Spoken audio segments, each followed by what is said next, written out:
เลยนี่เนาะ2 4 6 8 8 โตเนาะพี่น้องเลยนี่น่าจะเป็นอันอย่างนะพวกข้อซองพวกอย่างมันมาไล่กับบุหุพี่น้องเลยจากแมตได้6 เมตรพอได้นี่เนาะ6 เมตรป้องามมาดีใหม่นี่ถือว่าเราร้อยเติบได้ผ่านี่กันเนาะพี่น้องเลยร้อยโอ้นำมาซื้อน้ำมันเพิ่มหน่อย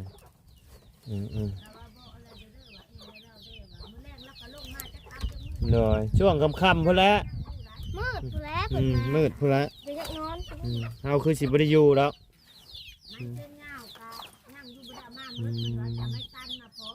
มีแต่เพิ่นไปแต่เศร้าหน่อยมีเขาแล้วเลยเพิ่นก็ไปหน่อยให้เราจัดการแล้วแหละพี่น้องเอามาแช่น้ำไว้อันนี้นั่นก็แม่นบ่แม่นนะมันก็อยู่นี่แหละนี่3 4 5จมนั่นน่ะมันก็น่ะ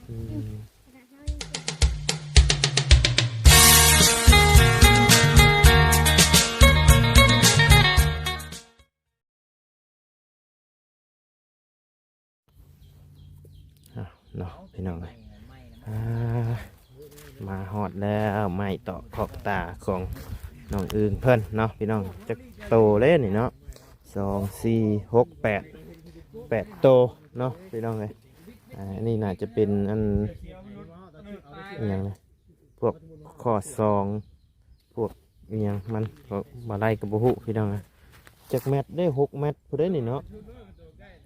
6 เมตรป้องามมาดีใหม่นี่ถือว่าเราร้อยเติบได้ผ่านี่กันเนาะพี่น้องเลยร้อยงามพี่น้องเลยแกมาเที่ยวละ8 โตเนาะพี่น้องเลยถามทางเมียเราเมื่อวานนี่ว่า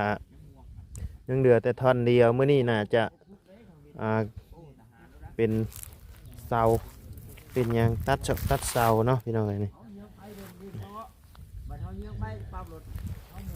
ไปเดี๋ยวเข้าไปหาทางน้องเพิ่นก่อนพี่น้องก่อนอื่นก็กลับทักทายสบายดีเด้อเนาะพ่อแม่พี่น้อง FC เบิร์ดจะขู่สุกคนเนาะบ่ว่าอยู่ในและต่างประเทศก็ยินดีต้อนรับเข้าสู่ซ่องมาไล่คือเก่าพี่น้องเลยพบเจอกันช่วงค่อยค่ำลงแรงเนาะพี่น้องเลยใหม่มาแล้วพี่น้องเลย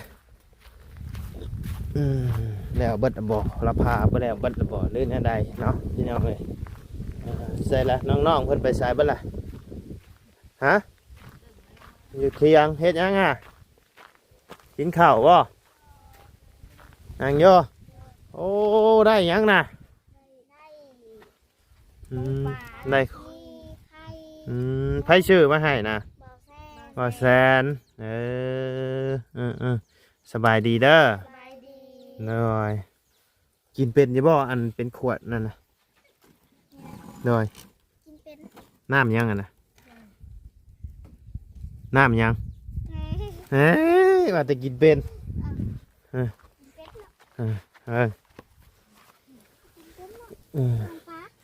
ฮะน้ำปลาอันนี้เอ้ค่ะโอ้ยเถียงเจ้านี่ง่ายเลยครับอันนี้เด้แม่นบ่เมกกี้เบิ่งแม่นอะไรได้พี่น้องเมกกี้เนาะโอ้เจ้าก็อ่านเป็นเนาะจะอ่านบ่ดูว่าเจ้าเราเอาอันนี้ได้นี่น้ำมันทอดไข่น้ำมันยังอ่านมึงดูฮะน้ำมันกุ๊บเบิ้งนะว่าสิเบิ้งบัดนี้น้ำมันกุ๊บอีดีบ่น้ำมันทอดไข่เด้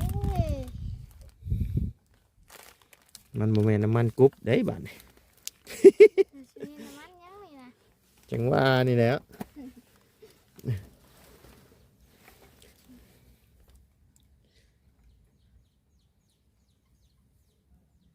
น้ำมันพืชพิเศษ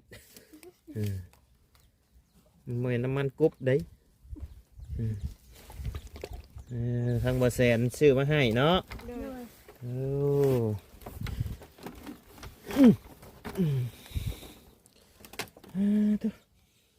คือกินปลาแดกไปแตงแจว ใช่ตัวนี้ บ่มีบ่ มินอยู่กับปุ๊กมัน มินอยู่กระปุก จะเปิดกระปุกมันไว้บ่ บ่วันนี้เปิด อิหยังฉันน่ะ อ่า ไผเปิดน่ะ บ่เห็น โอ้ยนี่ไผเปิดไว้นี่ เกลือบ่ ด้วย โอ้กระเดียวว่ากระปุกปลาแดก เอามาแต่เมื่อวานนี่บ่ใหม่นี่นะ มาเมื่อคืนนี่เด้ เมื่อคืนนี่มายามเมื่อคืนเลย ด้วย จนค่ำมืดเลยเนาะ ด้วย อืม เด็กนอนอยู่แล้ว จนอยากนอนเลยพ่อจะมานอนอยู่พี่บ่คืนนี่นะ ด้วย อืม แล้วหาเข้าไปมื้อเช้านี่ โอ้ ไปแต่เช้าบ่ มื้อนี้กะมาแล้วบ่เพิ่นบ่นะแล้วบ่มื้อนี้เพิ่นสิแก้ไม้มาอีกบ่ ด้วยแกไม่ 13ทั้งเบิดมันมีจักโตซะ จนแกมาเมื่อคืนนี่13โต๊ะไปทิมอยู่น้องน้ำมัน โอ้ ยันหมดติด5โต๊ะ อ๋อเพราะว่านับกี่นี่มันมีอยู่8อ๋อน่าเอาไปลงน้ำน้ำบ่ ด้วย โอ้ยันมอดกินโดยเออโด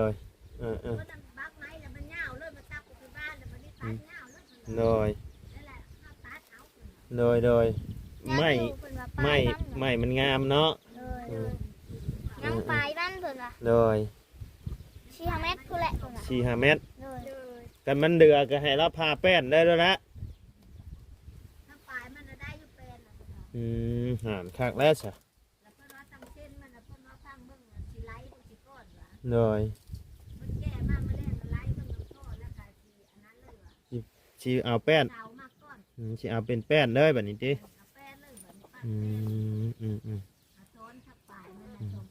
โดยคันพอเลยก็ดีคือกันเราหาสิไป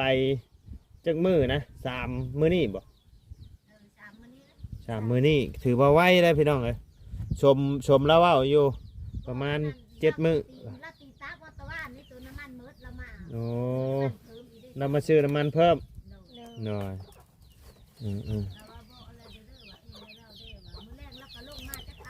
หน่อยช่วงค่ำๆพุ่นละ มืดพุ่นแล้วเพิ่นว่า มืดพุ่นละ เดี๋ยวจะนอน เฮาคือสิบ่ได้อยู่แล้ว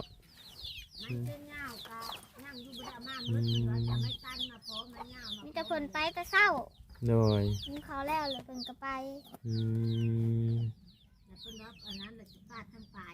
หน่อยหน่อยให้เราจัดการแล้วแหละ ไปแดก มินประแดกบ่ เลยไปแดก แล้วว่าก็ว่ามินประแดก ไปแดกอยู่ไสคือบ่เห็นไข่ปุ๊กไปแดกนะ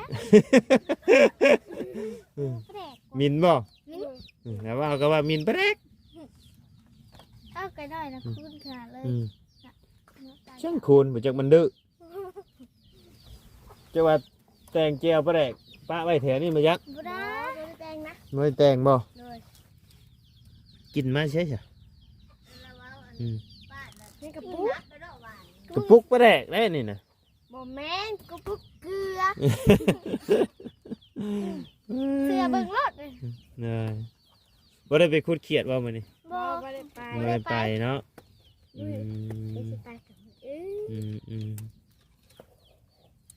กบจะเอาให้เมื่อคืนนี่ดดเมื่อปะไว้ในกระตารถดดตื่นเช้ามาหาบ่เห็นครับมันไป ไปครับ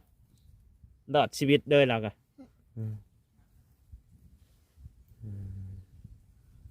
มีภัยในขับมาหามื้อนี้จื้อชื่อเพิ่นอยู่บ่ มีบ่าวแซ่นแล้วก็ แล้วก็ บ่าว ไผ เวียด บ่เวียดแล้วก็ไผ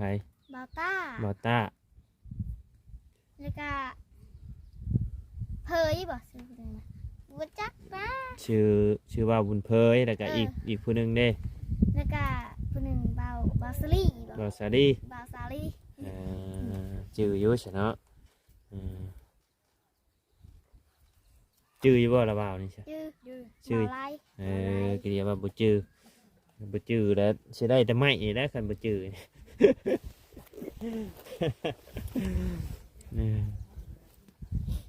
ได้หยังกินข้าวเที่ยง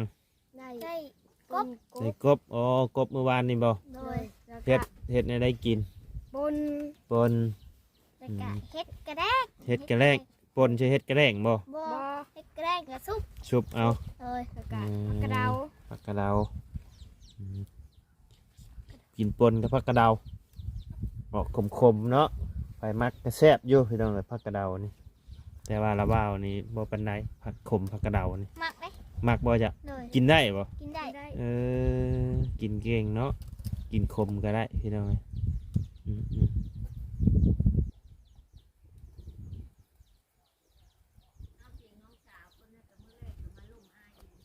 อืมเฮ็ดไม้ยังนะอ๋อในหันบ่เพิ่นยังให้พาไม้ให้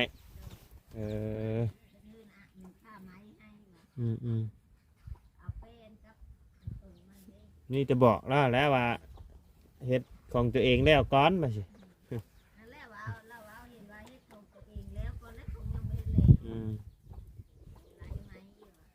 ได้ไม้ได้ยังก้อนหน่อยหน่อยแต่ว่าแก่กับ2 มื้อพอได้ติ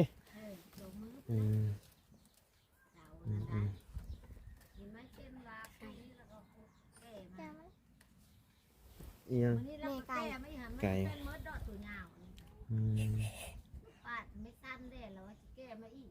หน่อยหน่อยเบิดไปเท่าไรได้น้ำมัน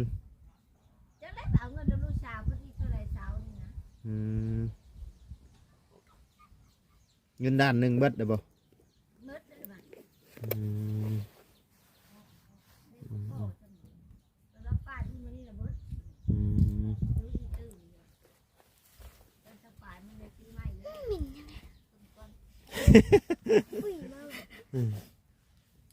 โมเมนต์จะตดบ่ตดไปจัก ต้นนึงเว้นด้วยนี่เนาะ มินปลาแดกนี่แหละ จะมินนี่ใส่เนาะ มินก็ลงตารางนะป้าเชีย ป้า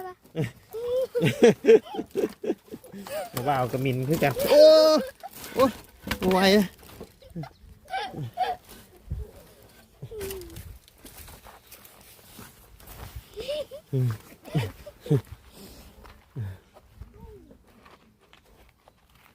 ใจมองเพื่อนเอาไม้ลงเฮ้ยนองตัวใดอันนี้ก็แม่นนี่เนาะป้าพาเราไปเบิ่งนะมองเพื่อนเอาไม้ลงห้ามไปบ่ใส่รถไปก็เดียวว่ามีแต่ซ้ำนี้อ๋อเพื่อนเอาไปไว้อยู่พุ่นน้ำอีกเนาะเอาไปลงพุ่นจักโต5 โต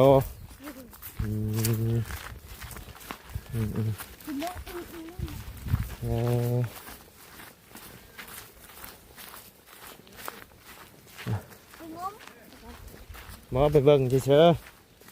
ๆเป็นมันบ่แม่นไม้ตัวเดียวกันบ่เพิ่นจังเอาไปลงมันตัวเดียว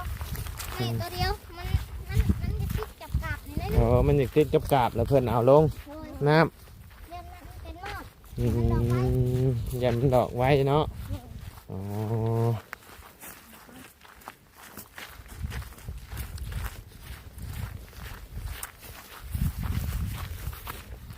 น้องเจ้าบ่นี่นะน้องอา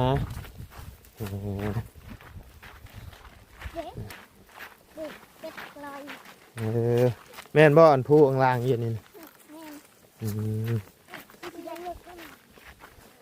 เราเอามาแช่ไว้ยาวคักกะดีใหม่เนาะใช้ลงไง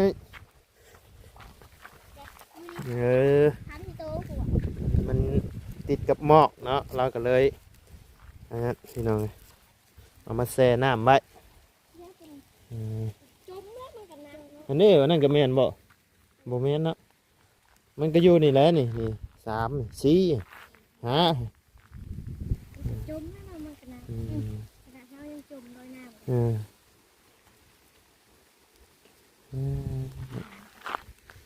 ำยังกุ้งลายบ่น้องนี่บ่ลายบ่มีอยู่เนาะบกยามแรงเดือน4 เดือน 5บกบ่น้องบกจังหวะมันก็บก ไม่ได้เลิกได้นี่นะ นี่นะยามนั่นตอนที่บ่มีน้ำสร้างที่เจ้ามาอาบอยู่นี่บ่ เลยมาอ่านอยู่นี่เมืองน้ำพ่อในแก๊กลิงจนเป็นเปียก เออ แล้วก็เอาเพื่องมากับดังเข้ากลาง เออ น้ำแล้วก็มุด เออทิ้งอยู่ในกลางเลย เลย หน้าหนาวเนาะ แต่เด็กมาจูไพ่ โดย แล้วก็จูแล้วกำลังเจน เอ น้องเจน อ น้องเพชรน้องเพชร โอ้ยแม่นเบิดบ่นี่นะ เลย อาบเลยครับ น้องพันธุ์นู้น เออ โดนตาม พากันมาอาบอยู่นี่เด้อเนาะ เลย ไม่ยาวคักก็ดี ได้น้ำสางเนี่ยไผ่ เด้อ กับมาเอา ได้น้ำสร้างน้องเจมส์ก็ได้เด้อเนาะ เลย ก็ ก็ ก็เลยบ่ได้มาพี่น้องเอ้ยไป้าสะปะมีแต่ว่ามื้ออื่นมื้อฮือเราน่าจะแก้มาแล้วเบิดทุกสิ่งทุกอย่างพี่น้องเอ้ยเดี๋ยวจังคอยว่ากันอีกทีพี่น้องเอ้ย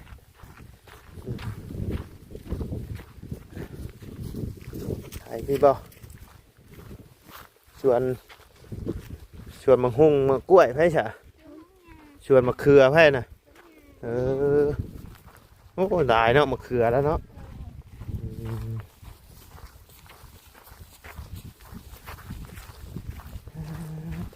พี่น้อง